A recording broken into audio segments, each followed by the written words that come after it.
Coordination chemistry lecture number 11। Last lecture में हमने valence bond theory start करी थी। उसमें हमने देखा था postulates of the valence bond theory and some examples related to the octahedral geometry. यहाँ पे और भी कुछ एग्जांपल्स लेके अदर टाइप ऑफ ज्योमेट्री को हम थोड़ा सा समझते हैं। कुछ ऑक्टाहेड्रल के लेंगे, कुछ टेट्राहेड्रल के लेंगे, कुछ स्क्वायर प्लेनर को लेंगे, जो कि according to the valence bond theory उसके ज्योमेट्री को, उसके स्ट्रक्चर को किस तरीके से इलेक्ट्रॉन्स का कंट्रीब्यूशन होता है, वो बैलेंस बॉन्ड थ्योरी क्या क्या चीजें एक्सप्लेन कर पा रही है, वहां पे आज हम देखेंगे। तो चलिए लेते हैं एक एग्जांपल जो कि उसके ऑक्टाहेड्रल कॉम्प्लेक्स को एक्सप्लेन करती है। तो पहले लेते हैं एक ऑक्टाहेड्रल कॉम्प्लेक्स लेते हैं। ऑक्टाहेड्रल कॉम्प्लेक्स यहाँ पे ले रहे हैं hexaammine cobalt second ion means CO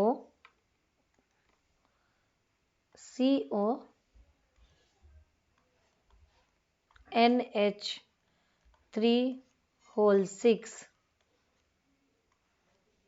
3+ hexaammine cobalt third ion. इसकी स्ट्रक्चर देखते हैं कि किस तरीके से इसका फॉर्मेशन होता है due to the valence bond theory. तो सबसे पहले अपन को देखना है कोबाल्ट का इलेक्ट्रॉनिक कन्फिगरेशन। सो 1s2 2s2 2p6 2p6 d7 3sp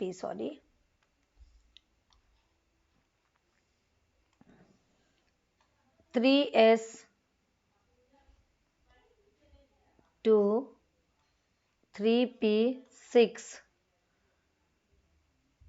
यहाँ पे क्या होगा 3d7 4s2 4s पहले भरेगा देन 3d भरेगा। ये हमने बना लिया कोबाल्ट का इलेक्ट्रॉनिक कन्फिगरेशन।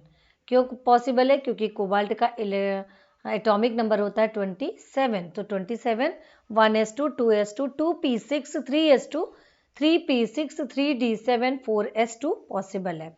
तो अब चलिए इसमें देखते हैं कि कौन कौन से ऑर्बिटल इसके ब्लैंक है, वैकेंट है, जो कि आगे चल के यूज करेंगे फॉर्मेशन में। सो कोबाल्ट का अपन यहाँ पे बना रहे हैं क्या 3d7। तो 3d7 मीन्स कितने होंगे 5 सब ऑर्बिटल 1 2 3 4 5। सो 1 2 3 4 5 6 7 ये हो गया। देन इसके बाद क्या है अपने पास 4s2 देन 4p ब्लैंक है। तो अब ये हो गया इसका normal configuration. Normal configuration then अब क्या है ये 3+ है। So when we take here 3+, so cobalt 3+ ion 3+ ion means क्या होगा यहाँ पे 3 इलेक्ट्रॉन्स निकल जाएंगे। तो 3 इलेक्ट्रॉन्स जब मूव करेंगे यहाँ से तो हमको क्या देखना है 1 2 3 4 1 2 3 4 5 और ये हो गया हमारा S। देन ये हो गया हमारा P। देख लेते हैं ये क्या क्या है। ये 3D है, ये हमारा 4S है, ये हमारा 4P है। तो 3D में अब 3 निकालना है तो 1 2 ये निकलेगा और एक यहाँ पे ये निकलेगा। तो इसमें क्या है ये पेयर बचा, ये सिंगल ये सिंगल ये सिंगल और ये सिंगल और ये ब्लैंक हो गया। ये कब की कंडीशन है? ये CO3+ ion. CO3+ ion means यहाँ पे 3 इलेक्ट्रॉन्स यहाँ से निकल जाएंगे, मूव कर जाएंगे, रिलीज हो जाएंगे। इसके बाद अब हम देखते हैं CO3+ रेडी हो गया। इसके बाद अब हम देखेंगे किस तरीके से इसका एक ही एनर्जी लेवल क्या होगा। ये एनर्जी लेवल कंट्रीब्यूट करके एक इलेक्ट्रॉन के लिए मीन्स जो लिगेंड आने वाला है इलेक्ट्रॉन लेकर के उसको फिल करने के लिए ये स्पेस को बनाएंगे। इसके बाद क्या है स्ट्रॉन्ग लिगेंड आ रहा है। स्ट्रॉन्ग लिगेंड मीन्स क्या होता है NH3 क्या होता है एक स्ट्रॉन्ग लिगेंड है। So due to the presence of strong ligand ये क्या करेंगे ये पेयरिंग करेंगे। तो ये इधर चला गया और ये इधर चला गया। तो अब समझ लेते हैं इसमें क्या होगा। सो 3+ ion under the influence of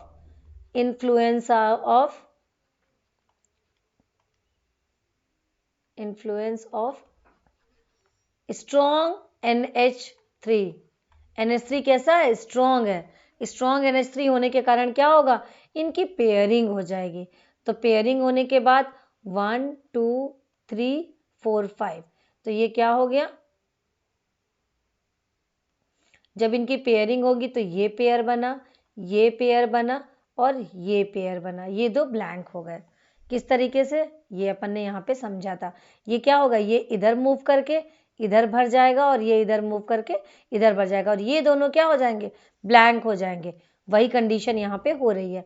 आगे अब हमारे पास क्या बचा? 4s और इधर बचा हमारे पास, यहाँ पे बच रहा है 4p। तो ये वैकेंट है। अब हमारे पास कितने बचे? एक ये बचा 1 2 3, अब यहाँ पे क्या है? 4 5 6। तो अब इसमें क्या क्या है? ये हमारा D है, ये हमारा S है और ये हमारा P है। तो यहाँ पे DK2। अब यहाँ पे क्या होगा? नेक्स्ट स्टेज पे क्या हो जाएगा? D2sp3 hybrid orbital.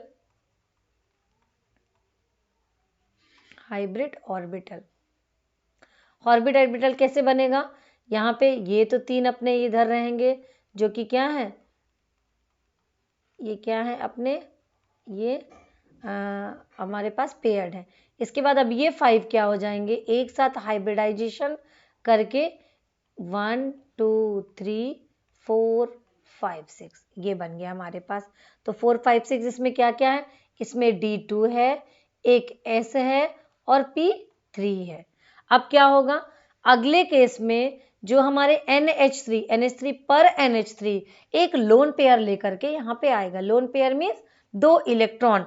तो अब यहाँ पे NH3 एक इधर, एक NH3 इधर, ये NH3 इधर, एक NH3 इधर, then NH3 this side, then NH3 इधर।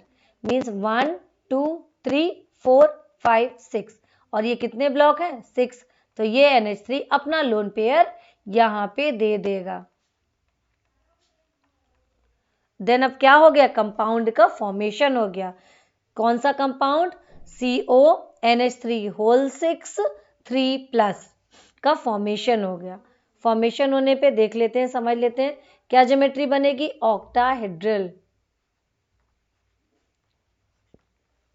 ऑक्टाहेड्रल ज्योमेट्री बनेगी। सो ऑक्टाहेड्रल जब ज्योमेट्री बनेगी इसकी, तो किस तरीके से होती है? हमें ये पता है। ये CO 1 2 3 4, ये हो गया हमारा NH3, नेक्स्ट NH3 और NH3।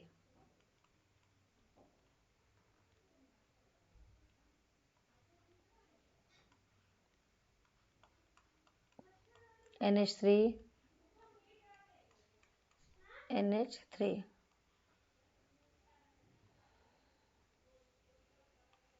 3+। तो ये क्या हो गया? Hexaammine cobalt third ion. इसको हम क्या लिखेंगे? Hexaammine cobalt third ion. Hexaammine cobalt third ion, ये हो गया इसका नेम। अब यहाँ पे एक चीज और देखते हैं। यहाँ पे कहीं पे भी इलेक्ट्रॉन, इधर पे क्या हो रहा है? सारे इलेक्ट्रॉन पेयर्ड हैं, मीन्स अनपेयर्ड इलेक्ट्रॉन नहीं है। तो जब अनपेयर्ड इलेक्ट्रॉन एब्सेंस होगा, उस कंडीशन में हमारे इस कंपाउंड का बिहेवियर क्या होगा? ये क्या होगा? Diamagnetic.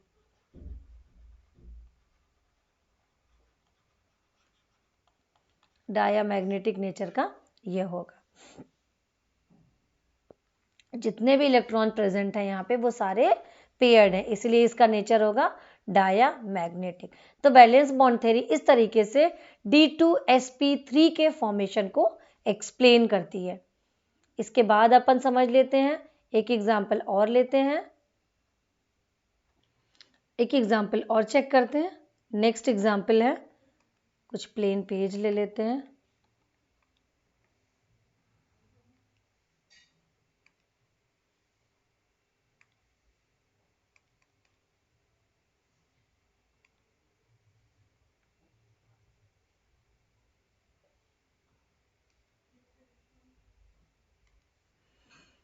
Hexa aqua second iron. समझ लेते हैं ये क्या है। FeH2O होल 6 2+, ये hexa aqua iron second ion. तो अब इसमें समझ लेते हैं कि Fe का क्या होता है 26, एटॉमिक नंबर क्या होगा, एटॉमिक नंबर कितना है 26 एटॉमिक नंबर। इसके लास्ट में कितने होते हैं 3D6 4s2 होता है, 3D4s2 होता है। अब अपन इसको समझते हैं कि किस तरीके से इसमें पॉसिबल है। इसको अभी अपन ने देखा था, उसके पहले वाला क्या था डायामैग्नेटिक, क्योंकि सारे जो इलेक्ट्रॉन थे वो पेयर थे। अब ये आगे किस नेचर का होता है, ये होता है पैरामैग्नेटिक। क्यों होता है अपन इसको समझ लेते हैं।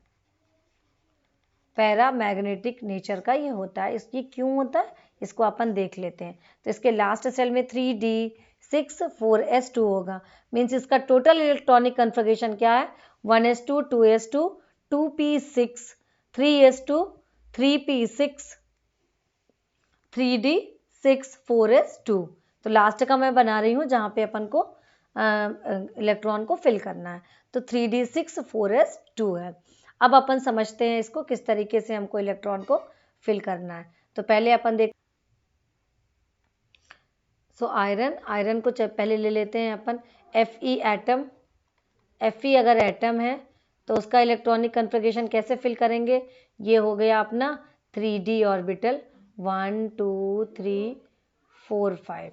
इसके बाद क्या है ये 4s ले लेते हैं अपन, फिर है हमारे पास 4p है जो कि वैकेंट रहता है।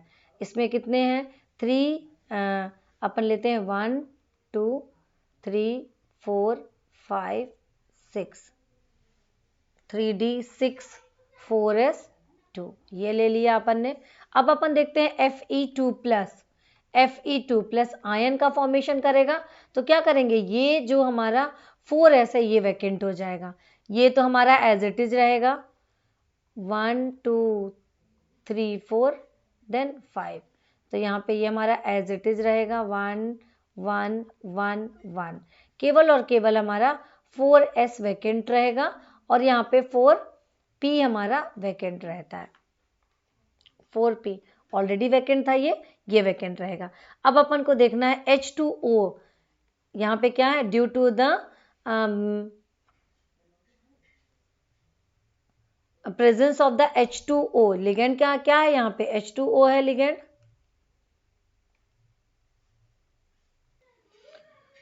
उस केस में क्या था Cn जो अपना स्ट्रॉन्ग लिगेंड था। तो due to the presence of strong ligand यहाँ पे इलेक्ट्रॉन की क्या हो जाती है पेयरिंग, लेकिन इस केस में पेयरिंग नहीं होगी। 1 2 3 4 5 ये बना लिया अपन ने। इस केस में थोड़ा सा इसको अच्छे से ड्रॉ कर लेते हैं 1 मिनट। ये है हमारा ये 4s बन गया, ये है हमारा क्या है 4p बन गया, और ये क्या है हमारा 4d बन गया जिसमें 5 सब ऑर्बिटल है। ये 5 सब ऑर्बिटल है, यहाँ पे थोड़ा हम स्पेस लेके बनाएंगे। तो अब यहाँ पे क्या है H2O अब क्या हो गया H2O आएगा। तो H2O आ रहा है जब, तो H2O आने पर भी यहाँ पे पेयरिंग नहीं होगी, क्योंकि द प्रेजेंस ऑफ H2O, क्योंकि ये वीक का काम करेगा, तो यहाँ पे क्या होगा इसकी पेयरिंग नहीं होगा, ये as it is 4 electron unpaired पड़े रहेंगे। तो अब क्या हो गया यहाँ पे 1 2 3 4 5 6, क्योंकि ये क्या लेगा ये सिर्फ 6 को ही लेगा। तो यहाँ पे है हमारा 4s, ये 4p और ये 4d तक को हम यहाँ पे इनका हाइब्रिडाइजेशन होके एक एनर्जी लेवल पे ऑर्बिटल जनरेट होंगे। तब यहाँ पे देखते हैं ये तीनों क्या हो गया 1 2 3 4 5 6। तो अब यहाँ पे क्या H2O जब ये आएगा तो इन प्रेजेंस ऑफ H2O ये पर H2O एक लोन पेयर यहाँ पे दे रहा है, पर H2O एक लोन पेयर यहाँ पे देगा और एक कंपाउंड का फॉर्मेशन होगा। अब ये कंपाउंड क्या है, इस कंपाउंड का फॉर्मेशन हुआ और ये कंपाउंड बना हमारा FeH2O होल 6 2+ आयन। अब यहाँ पे इसकी ज्योमेट्री कैसी होगी, इसकी ज्योमेट्री भी ऑक्टाहेड्रल ज्योमेट्री है। तो इसकी ज्योमेट्री समझ लेते हैं। Fe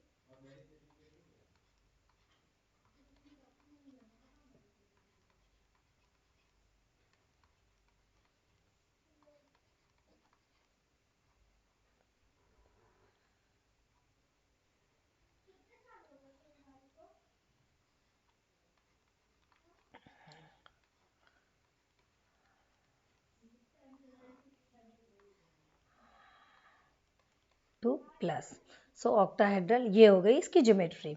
तो अभी हमने वहाँ पे देखा था, यहाँ पे अब कौन सा हाइब्रिडाइजेशन हुआ, यहाँ पे हाइब्रिडाइजेशन था sp3d2। यहाँ पे कौन सा हाइब्रिडाइजेशन हुआ, sp3d2। उस केस में क्या था, इस केस में हमने देखा था हाइब्रिडाइजेशन हमारा कौन सा था, इस केस में हमारा D2sp3 हाइब्रिडाइजेशन था, और इस केस में हमारा क्या है, sp3d2 हाइब्रिडाइजेशन है यहाँ पे। अब अपन समझ लेते हैं अगला टेट्राहेड्रल कॉम्प्लेक्स का। तो टेट्राहेड्रल कॉम्प्लेक्स के केस में देखते हैं कि क्या होता है। टेट्राहेड्रल कॉम्प्लेक्स मीन्स क्या हो गया, कोऑर्डिनेशन नंबर 4 वाले कॉम्प्लेक्स की हम यहाँ पे स्टडी करेंगे। So tetrahedral complex are formed by sp3 hybridization. A few example of such complexes like a NiCO whole 4, NiCl4 2 minus, ये सारी चीज़ों के डिस्कशन यहाँ पे हम करते हैं, वन बाय वन लेते हैं। तो सबसे पहले एक ले लेते हैं NiCO whole 4, tetrahedral geometry NiCO whole 4। इस कंडीशन पे अपन चेक करते हैं। सबसे पहले हम देखते हैं निकिल का electronic configuration. So nickel atomic number 28। So atomic number 28 का समझ लेते हैं। सबसे पहले electronic configuration 1s2 2s2 2p6 3s2 3p6 4d, sorry 3d not 4,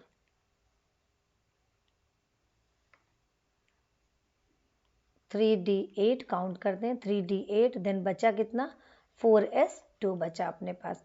means इसका एटॉमिक नंबर कितना होता है 28। 8 9 10 11 12 13 14 15 16 17 18 19 24 25 26, हाँ यस 28 कंप्लीट। सो ये हो गया इसका इलेक्ट्रॉनिक कन्फिगरेशन। अब यहाँ पे इलेक्ट्रॉनिक कन्फिगरेशन लास्ट में अपन देखते हैं क्या बचा अपने पास, 3d है अपने पास, और क्या है यहाँ पे 3d 8 और 4s2। तो 3d8 4s2 को चलिए समझ लेते हैं। निकिल का सबसे पहले निकिल एटम अगर अपन लेंगे तो एटम में क्या बनेगा अपने पास 3d 1 2 3 4 5 3d। तो इस केस में क्या हो जाएगा 1 2 3 4 5 6 ये 7 देन 8। तो ये क्या हो गया हमारे पास 3d। अब ये आगे आ गया 4s,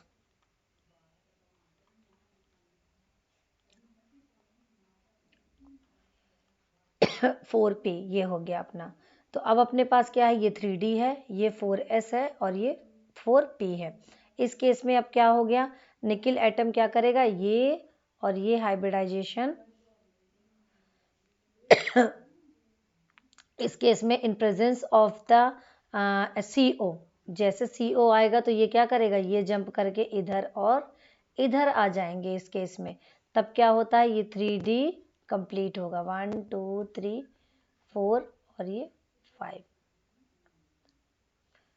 ज़्यादा हो गया।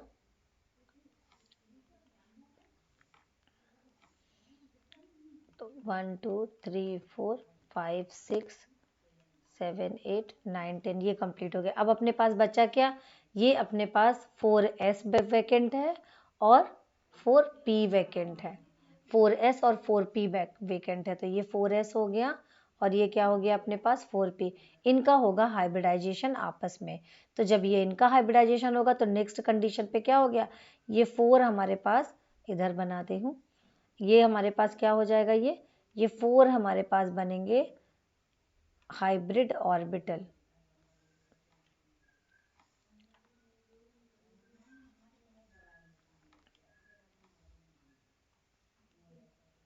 ये हमारे पास 4 ऑर्बिटल बनेंगे, ये 4 बन गए, 4s और 4p। तो अब यहाँ पे जो हमारे पास CO के लोन पेयर आएंगे और इन्हीं पे आकर के फिल हो जाएंगे, ये लोन पेयर आकर के फिल हो गए। इसको थोड़ा इस तरीके से समझते हैं। यहाँ पे क्या हो रहा है अपने पास, ये हो गया हमारे, क्या हो गया, सारे पेयर हो गए हमारे 1 2 3 4 5, 1 2 3 4 5 6 7 8 9 10, ये कंप्लीट हो गया। ये है हमारा, ये हमारे पास 3D कंप्लीट है।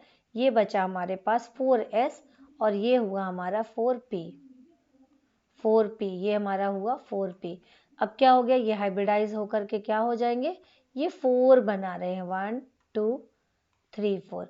तो अब ये क्या हो गया, sp3, sp3। तो अब हमारे पास CO आया, तो एक CO यहाँ, एक CO यहाँ, एक CO यहाँ, एक CO, इन सब के एक एक लोन पेयर आकर के इस पे फिल हो जाएंगे। तो इस तरीके से अब हमारा क्या बना, हमारे पास टेट्राहेड्रल कॉम्प्लेक्स बना जिसमें sp3 हाइब्रिडाइजेशन पॉसिबल है।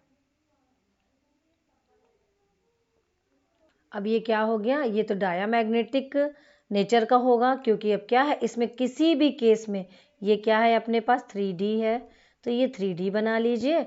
और ये क्या है, 4s और ये क्या है, 4p। तो मीन्स कितने हो गए अपने पास, 3D अपना है, sp3 यहाँ पे हाइब्रिडाइजेशन हो रहा है। अब ये क्या हो गया, इन 5 पे अपन फिल कर देते हैं। अब अपन समझते हैं इसकी ज्योमेट्री। तो ये हो गया हमारे पास निकिल, इसके बाद ये हो गया CO, एक CO इधर, एक CO इधर और एक CO इधर, 1 2 3 4।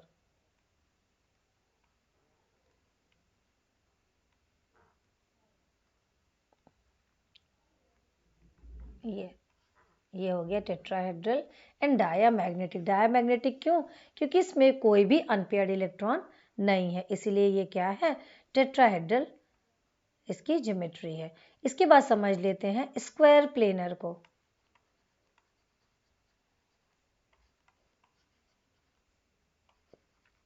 Square planar complex, square planar complex को देख लेते हैं। So square planar complex are formed by the DsP2।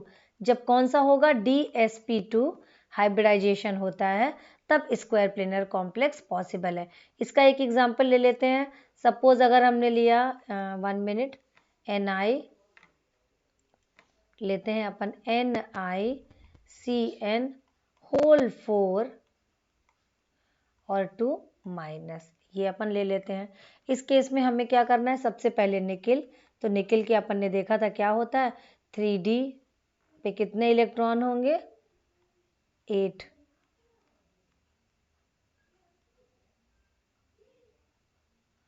3D पे कितने होंगे अपने पास, 8 इलेक्ट्रॉन। चलिए फिल करते हैं, 1 2 3 4 5 6 7 और 8 इलेक्ट्रॉन। ये अपने पास क्या हो गया, ये 4s पे रहता है, इसके 2 इलेक्ट्रॉन और 4p इसका वैकेंट होता है। ये क्या हो गया हमारा, 3D 4s और ये 4p हो गया हमारा। इसके बाद अब अपन समझ लेते हैं Ni2 प्लस अगर बनेगा, Ni2 प्लस, क्योंकि अपन NiCN होल 4 2 माइनस पढ़ रहे हैं। तो अब अपन देखते हैं, अगर Ni2 प्लस बना तो ये वैकेंट हो जाएगा। अगले केस में ये पूरा नहीं बना रही हूँ, यहाँ पे अब हमारे पास ये वैकेंट है और यहाँ पे अपने पास 4p खाली है इसमें। तो 4p खाली है। अब अपन को देखना है NiCN, CN क्या है, स्ट्रॉन्ग लिगेंड है। तो स्ट्रॉन्ग लिगेंड क्या करता है, पेयरिंग कराता है। तो नेक्स्ट केस में क्या होगा हमारा, ये वैकेंट हुआ, मीन्स इस केस में हमको क्या करना पड़ेगा, 1 2 3 4 5। चलिए भर ही देते हैं जिससे आपको समझ में आए अच्छे से। ये और ये अपने पास ब्लैंक हो गए। अब अगले केस में क्या देखते हैं, due to the presence of CN। अब यहाँ पे देखो, अगर CN प्रेजेंट है तो इन CN माइनस लिगेंड के प्रेजेंस में क्या होगा, ये पेयरिंग करेगा। तो पेयरिंग करने पे 1 2 3 4 और ये 5, ये पेयर हुआ, ये पेयर हुआ, ये पेयर हुआ और ये पेयर हुआ, ये बचा अपने पास। इसके बाद अपने पास क्या है, S है और इसके बाद अपने पास P है। पी है। अब हमारे पास क्या है, Cn के 4 हैं, तो Cn क्या होगा 1 2 3 4, तो 1 एक लेंगे, मीन्स अब Cn को हमको कितने पे ये हाइब्रिडाइज करके सेम एनर्जी लेवल के 4 ऑर्बिटल का फॉर्मेशन करेगा। तो ये बनेगा, ये 4 ऑर्बिटल क्या बनेंगे 1 2 3 4। तो एक क्या हो जाएगा हमारा D है, एक हमारा क्या है S है, और ये हमारा क्या है P2 है। तो DsP2 हाइब्रिडाइजेशन होगा। Cn के लिए आएंगे ये electron pair electron pair electron pair और इलेक्ट्रॉन पेयर का फॉर्मेशन होगा। तो ये अब क्या हो गया NiCN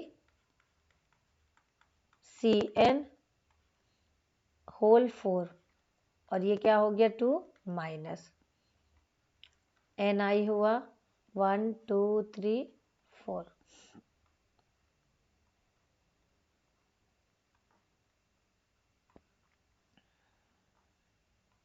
2 माइनस,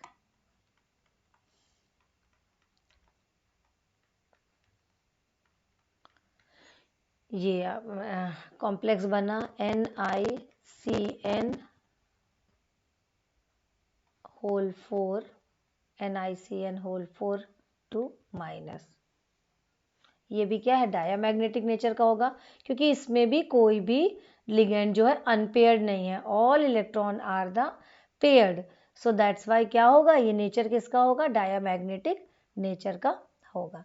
तो ये थे कुछ examples related to the octahedral geometry, tetrahedral geometry and square planar geometry. अब आगे देखेंगे magnetic property of coordination compound. पढ़ते रहिए, फिर मिलते हैं नेक्स्ट वीडियो में। Thank you.